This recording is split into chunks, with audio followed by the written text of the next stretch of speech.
நான் ஒரு சிங்கம். ஆனா இப்ப என் வாழ்க்கையில அந்த பலம் இல்ல. காலையில கண் விழிக்கிற நொடியிலிருந்து மனசு முழுக்க ஒரு கனமான சுமை. ஒரு காலத்துல நிறைய கனவுகள் இருந்தது.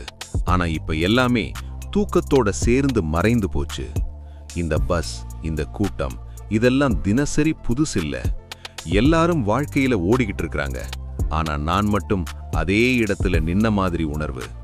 வாழ்க்கை ரொம்ப வேகமா போகுது. ஆனா அந்த ஓட்டத்துக்குள்ள நான் மாட்டிக்கிட்டேன். ஆபீஸ்ல நான் ரொம்ப கஷ்டப்பட்டு வேலை செய்றேன். ஆனா என் உழைப்புக்கு அங்க மதிப்பு கிடைக்கல. நான் முயற்சி பண்ணலன்னு இல்ல. ஆனா என்னோட வாழ்க்கைக்கு யாரோ ஒரு எல்லை போட்ட மாதிரி இருக்கு. அதுக்கு காரணம் உங்களுக்கு தெரியுமா? நான் சரியா படிக்கல. அப்ப படிப்பு அவ்வளவு முக்கியம் இல்லைன்னு நினைச்சேன். இன்னும் நிறைய நேரம் இருக்கு, பின்னாடி பார்த்துக்கலாம்னு நம்பினேன். ஆனா இப்ப புரியுது, அதேதான் என் வாழ்க்கையில நான் செய்த பெரிய தவறு. நான் இந்த வாழ்க்கையில கஷ்டப்படுறத நீங்க அனுபவிக்க வேண்டாம்.